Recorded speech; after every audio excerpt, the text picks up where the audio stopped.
Welcome welcome to sociology study. दोस्तों, sociology study platform में आप सभी लोगों का हार्दिक स्वागत है। और ये आज का हमारा लेक्चर है यूपी पीजीटी का विषय समाजशास्त्र, जो कि थंबनेल में देख सकते हैं। हाल प्रश्न पत्र हम 2010 का लेकर के आए हैं आपके सामने। और लेक्चर फर्स्ट, ये 2010 का ये फर्स्ट लेक्चर है और इसमें 25 MCQ रहेंगे।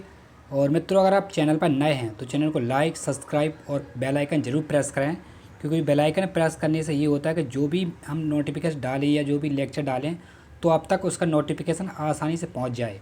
और मित्रों, अगर आप पहले लेक्चर और देखना चाहते हैं और प्रैक्टिस सेट देखना चाहते हैं 2003 का, 2002 से लेकर के 2000 से लेकर के 2009 तक, तो आप प्ले लिस्ट में जा कर के देख सकते हैं। और NTA UGC net paper first और पेपर सेकंड समाजशास्त्र विषय का भी लेक्चर ऑलरेडी अपलोड है, तो आप प्ले लिस्ट में जा कर के आप सारे लेक्चर को देख सकते हैं। तो चलिए स्टार्ट करते हैं। 2010 का फर्स्ट लेक्चर का फर्स्ट MCQ आपके सामने स्क्रीन पर ये रहा। पूछ रहा कॉमन सोशलॉजिकल पुस्तक के लेखक कौन हैं। ठीक है, A एरोरेंडम, B मार्सेला ट्रेजा और C आपका बर्नार्ड रोजेनबर्ग और D है EH ब्राउन्स। कौन से लेखक हैं, कौन है लेखक कॉमन सोशलॉजी के? 2010 का ये पहला MCQ आपके सामने है। इसका आंसर बताएं फटाफट।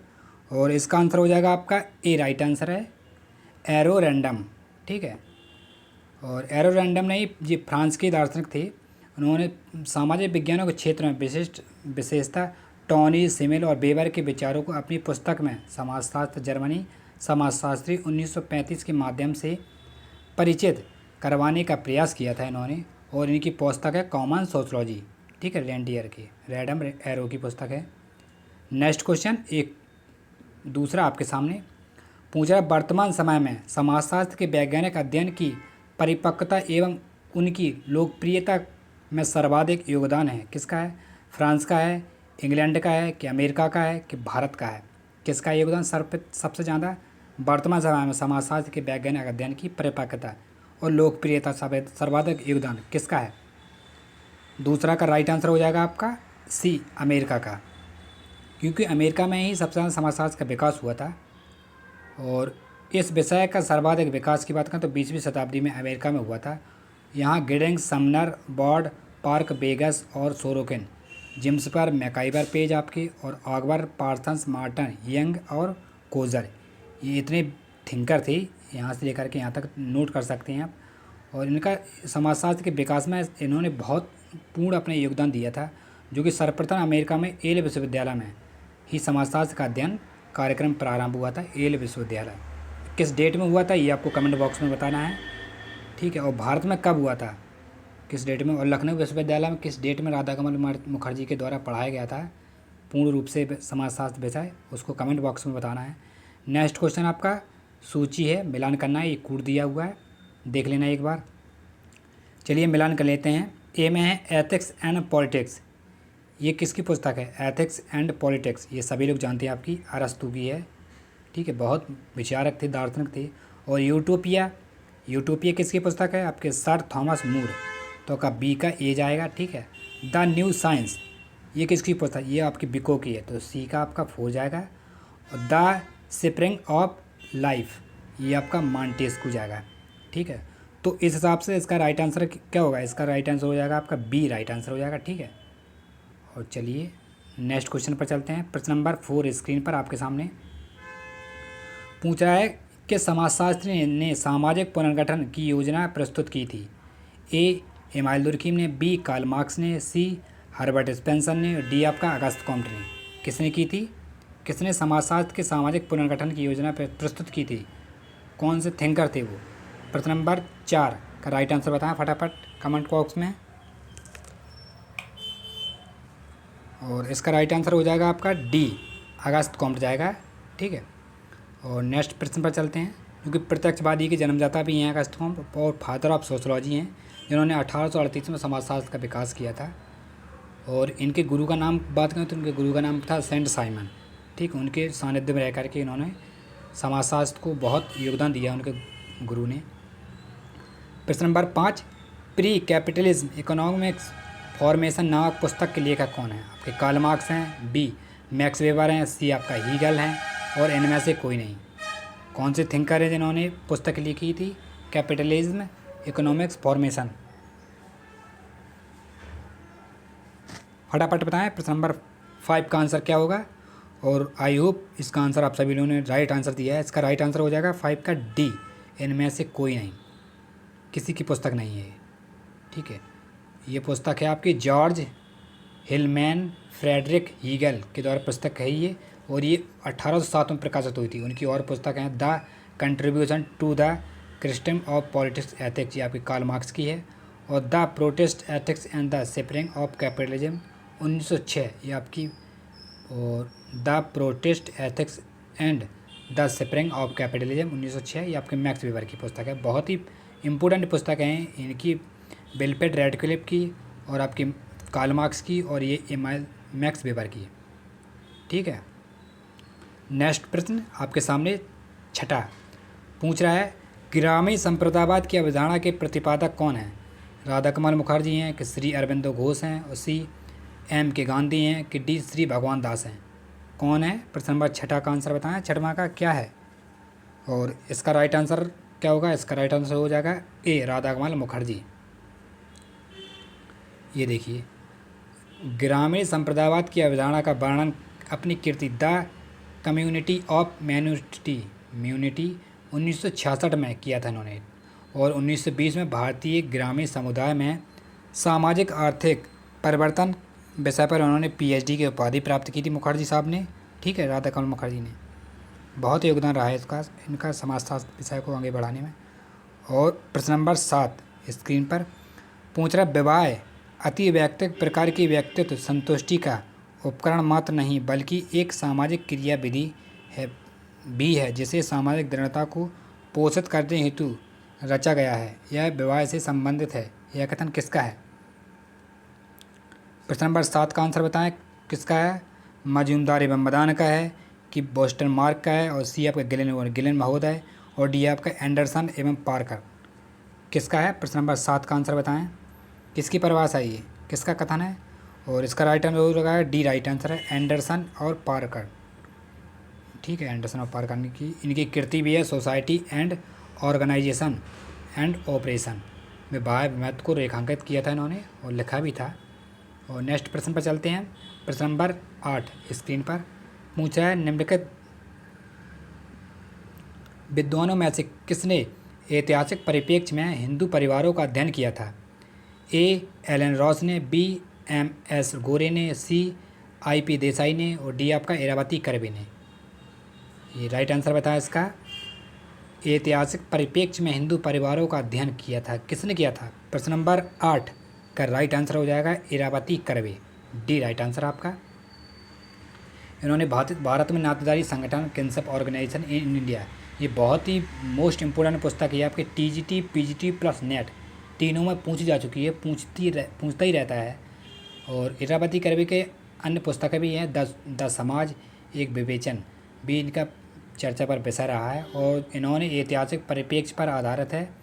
इस पुस्तक में इरावती कर्वे ने भारतीय संस्कृति, साहित्य और इतिहास का सामग्री प्रचुर मात्रा में उपयोग किया था। वहीं दूसरी ओर इन्होंने जाति के साथ साथ समकालीन समाजशास्त्री एवं मानवशास्त्री आनुभाविक अध्ययन की सामग्री का व्यापक प्रयोग भी किया था इरावती कर्वे साहब ने।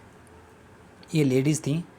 और प्रश्न नंबर 9 स्क्रीन पर आपके सामने पूछ रहा है, निम्नलिखित में से किस विद्वान ने 250 समाजों का अध्ययन करके विवाह के उद्देश्यों को स्पष्ट किया था?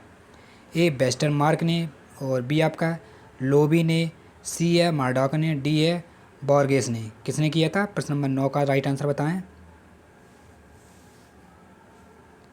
और इसका राइट आंसर हो जाएगा आपका सी मार्डॉक। ठीक है, इन्होंने 250 समाजों का अध्ययन किया था मार्डॉक साहब ने, जिसमें इन्होंने विवाह को 3 उद्देश्य बताए थे, यौन संतुष्टि, आर्थिक सहयोग, संतानों को समाजीकरण एवं लालन पालन। ठीक है। और नेक्स्ट प्रश्न नंबर 10 स्क्रीन पर आपके सामने पूछ रहा है, किस विद्वान ने अफ्रीका की नातेदारी प्रणाली पर प्रकाश डाला था? किसने डाला था अफ्रीका की नातेदारी पर प्रकाश? पहला है मर्डॉक, और बी है लेवी, सी है आपका रैडक्लिफ ब्राउन, और डी है मॉर्गन। इसका फटाफट आंसर बताएं। प्रश्न नंबर 10 का राइट आंसर क्या हो जाएगा? और इसका राइट आंसर हो जाएगा आपका सी, रैडक्लिफ ब्राउन ने अफ्रीका की नातेदारी प्रणाली पर प्रकाश डाला था। ये ऑस्ट्रेलिया और अफ्रीका के आदिवासी समुदायों के परिवारों और नातेदारी का अध्ययन किया था इन्होंने, और इन्होंने विवाह एवं नातेदारी व्यवस्था पर के संस्थापक संबंधों की को दर्शाई थी, जिसमें व्यक्ति परस्पर विशिष्ट प्रकार से जुड़े रहते हैं तथा विशेष पदों के लिए उत्तरदायी होते हैं। ठीक है, नेक्स्ट क्वेश्चन 111 आपके सामने, आप 111 नहीं है, 11 ही है खाली। पूछ रहा है निम्नलिखित में से किस जनजाति में बहुपति विवाह प्रचलन नहीं है? टोटा जनजाति में, कोटा जनजाति में, नायर जनजाति में, गौड़ जनजाति में। कौन सी जनजाति में प्रचलित नहीं है? प्रश्न नंबर 11 का राइट आंसर बताएं। और इसका राइट आंसर हो जाएगा आपका ए, टोड़ा जनजाति में प्रचलित नहीं है। ठीक है, बहुपति विवाह एक स्त्री के साथ दो या अधिक पुरुष विवाह करते हैं, और बहुपत्नी विवाह में एक पुरुष के साथ दो या अधिक स्त्रियां विवाह करती हैं। ठीक है, और बहुपत्नी के साथ में दो रूपों में होता है। और सहोदक बहुपति विवाह आपका गौड़, बैगा और भील, टोटा आदि जनजातियों में प्रचलित है। और सामान्य बहुपति विवाह ये संताल और कादर जनजाति में प्रचलित पाया जाता है। नेक्स्ट क्वेश्चन प्रश्न नंबर 12 स्क्रीन पर पूछ रहा है यदि सभी पुरुष संबंधियों की तुलना में मामा का भांजी के जीवन में सर्वाधिक स्थान होता है तो इसे इस शर्त को ... कहा जाएगा। ए मातुल्य, बी परिहास, सी अनुनानिमित्ता और डी आपका पितृसेय।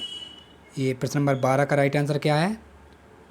इसका आंसर हो जाएगा मातुल्य, यहाँ पर का मातुल्य जाएगा। ठीक है, ये राइट आंसर है। मातुल्य प्रथा यह मात्र सत्तात्मक परिवारों में पाई जाती है जहां मामा अपने भांजी के जीवन में प्रमुख स्थान रखता है, यानी कि संपत्ति पर अधिकार मामा से भांजे को स्थानांतरित की जाती है। यदि सभी प्रकार के पुरुष संबंधियों की तुलना में मामा को भांजियों के लिए सर्वप्रथम स्थान हो तो उस प्रथा को हम मातुल्य प्रथा कहते हैं। ठीक है, और नेक्स्ट क्वेश्चन प्रश्न नंबर 13 स्क्रीन पर आपके सामने पूछ रहा है किसका मत है कि हमारी मानवीकरण यानी कि ह्यूमनलाइजेशन की प्रक्रिया प्राथमिक समूहों में नहीं होती है, प्राथमिक समूह में ही होती है? कोजर एवं रोजनबर्ग, बी आपका टॉलकट पार्सन, सी है C.H. कूले, डी आपका किंग्सले डेविस। किसकी परिभाषा है? किसने कहा था कि प्राथमिक समूह में नहीं है मानवीकरण? प्रश्न नंबर 13 का राइट आंसर बताएं क्या है? और इसका राइट आंसर हो जाएगा आपका बी, टॉलकट पार्सन ने कहा था।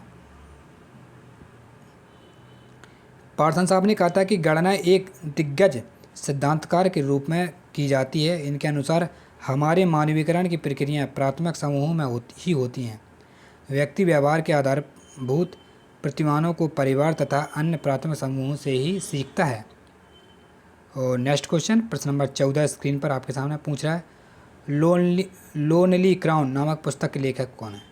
ए Davis Riesman, B Eric France, C आपका होमन्स और इनमें से कोई नहीं। प्रश्न नंबर 14 का राइट आंसर क्या है? इसका राइट आंसर हो जाएगा आपका ए, डेविस रिजमैन। इनकी लोनली क्राउन पुस्तक है। ये पुस्तक आपकी 1950 में इनकी पुस्तक प्रकाशित हुई थी। और सेकंड पुस्तक है इंडिविजुअल रिकमेंडेशंस, ये 1954 में प्रकाशित हुई थी। और थर्ड है आपकी इनकी एडवर्सेंट फॉर हार्ट 1964 में। और फोर्थ पुस्तक है ऑन एयर एजुकेशन 1980 में प्रकाशित हुई थी। ठीक है, 4 पुस्तकें हैं, नोट कर सकते हैं आप। नेक्स्ट प्रश्न नंबर 15 पूछा क्षेत्रीय समूह हितों के प्रति चेतना समूह निश्चित संगठन वाले समूहों और अनिश्चित संगठन वाले समूहों, ये वर्गीकरण है। ए मैकाइवर एवं पेज, बी किंग्सले डेविस, सी आपका मार्डॉक, डी है बी रस्टीज। किसकी परिभाषा है ये? प्रश्न नंबर 15 का राइट आंसर बताएं क्या होगा प्रश्न नंबर 15 का? और इसका आंसर हो जाएगा आपका मैकाइवर एवं पेज ने कहा था। ठीक है, ये देखिए मैकाइवर एवं पेज ने कहा था कि समाजशास्त्र की प्रथम पीढ़ी के विद्यार्थी थे ये मैकाइवर और पेज। इन्होंने सोसाइटी पुस्तक लिखी थी। ठीक है, और इनकी पुस्तक बहुत ही प्रचलित पुस्तक है सोसाइटी, मैकाइवर और पेज की। दोनों ये प्रथम व्यक्ति हैं, विद्यार्थी थे जो समाजशास्त्र विषय पढ़ा था इन्होंने, प्रथम पीढ़ी के। और प्रश्न नंबर 16, बिना संस्थाओं के समाज रूपी भवन ढह जाएगा, यह किसका कथन है? ए किंग व लोजर केजर का, बी मैकाइवर और पेज का, सी WH समनर का, और डी आपका किंग्सले डेविस का। किसका कथन है ये? प्रश्न नंबर 16 का राइट आंसर बताएं फटाफट कमेंट करके।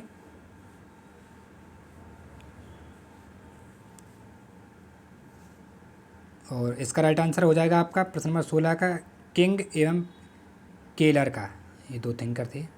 इन्होंने कहा था कि बिना संस्थाओं के समाज रूपी भवन ढल जाएगा, यानी कि संस्था, नियमों एवं कार्यप्रणालियाँ एक ऐसी व्यवस्था है जो किसी कार्य को करने के लिए धीरे धीरे विकसित होती हैं या हुई हैं। प्रश्न नंबर 17 स्क्रीन पर आपके सामने पूछ रहा है, संस्कृति के विकास की 3 अवस्थाएं हैं, अरण्य अवस्था, बर्बर अवस्था और सभ्य अवस्था। ये किस विद्वान ने बताई थी? ए हर्बर्ट स्पेंसर, बी मॉर्गन, सी आपका टॉयलर, डी आपका फ्रेजर। कौन से विद्वान ने बताया था 3 परिभाषाएं? सांस्कृतिक विकास की 3 अवस्थाएं कौन ने कहा था? और इसका राइट आंसर हो जाएगा आपका बी मॉर्गन साहब ने कहा था। ठीक है, लुइस मॉर्गन ने मानव समाज के विकास के 3 प्रमुख उल्लेख किया था। और सर्वप्रथम इन्होंने मानव की संस्कृति जंगली अवस्था में थी, उसके बाद अवस्था में और अंतिम अवस्था सभ्य अवस्था। ठीक है, असभ्य अवस्था और सभ्य अवस्था।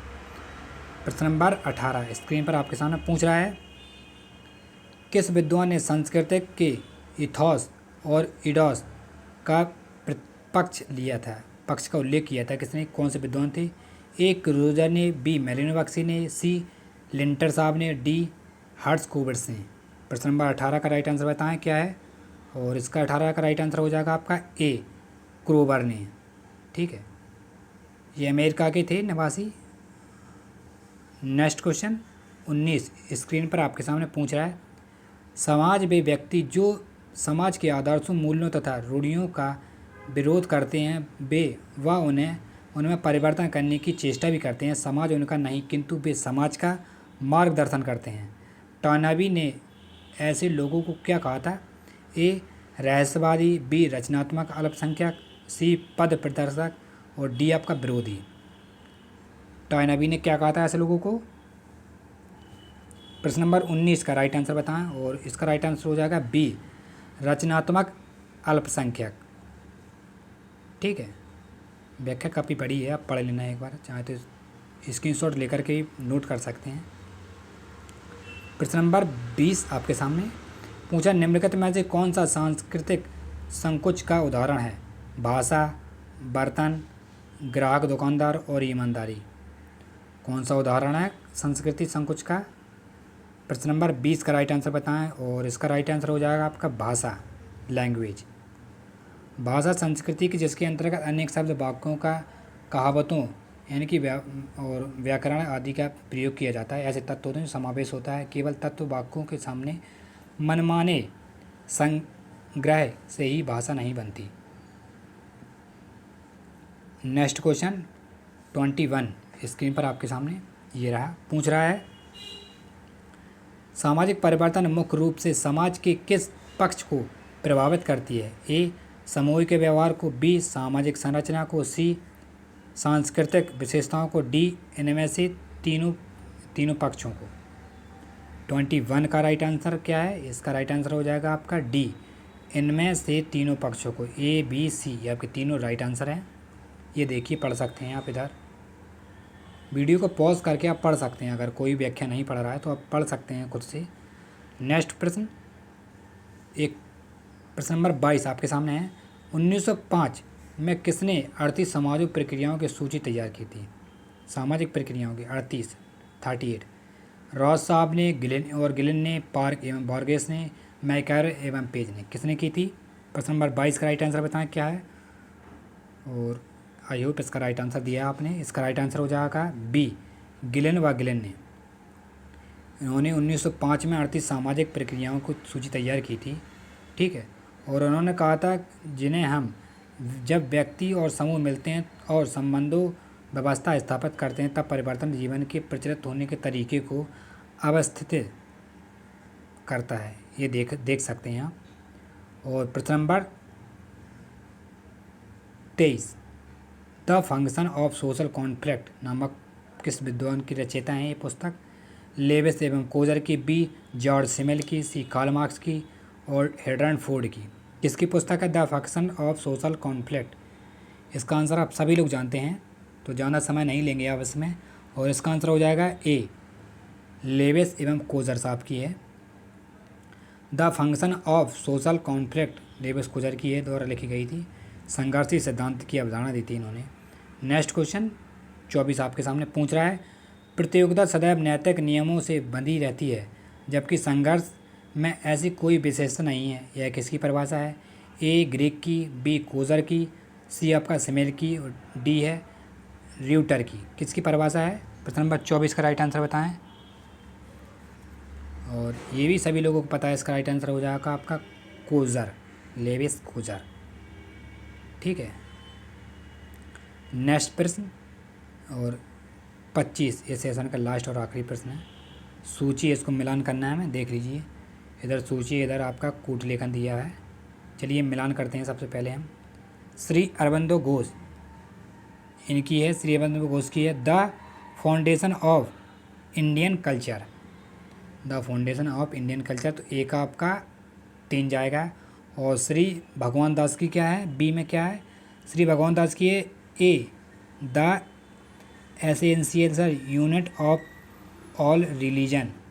ठीक है, ये आपका द एसेंशियल ऑफ रिलीजन, ये आपका बी का 4 जाएगा। और महात्मा गांधी की तो सभी लोग जानते हैं, महात्मा गांधी का आपका ए जाएगा।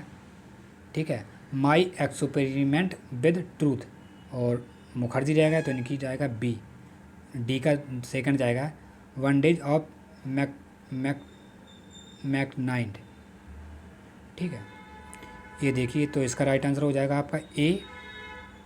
ठीक है, ये राइट आंसर है। और सूची मिलान दिया हुआ है, इधर देख लीजिए, आप एक बार भी खुद से पढ़ सकते हैं। और आई होप आज का लेक्चर आपको बहुत ही पसंद आया होगा। ये प्रश्न पत्र यूपी पीजीटी सोशियोलॉजी 2010 का हमने फर्स्ट लेक्चर हल कराया है, और सेकंड लेक्चर भी लेकर के आएंगे जिसमें हम आपके 26 से लेकर के 50 तक प्रश्न कराएंगे, 25 उसमें भी रहेंगे। और अगर लेक्चर पसंद आए मित्रों तो चैनल को सब्सक्राइब और शेयर ज़रूर करें अपने दोस्तों के साथ। और मिलते हैं नेक्स्ट लेक्चर में, जब तक के लिए टाटा बाय बाय।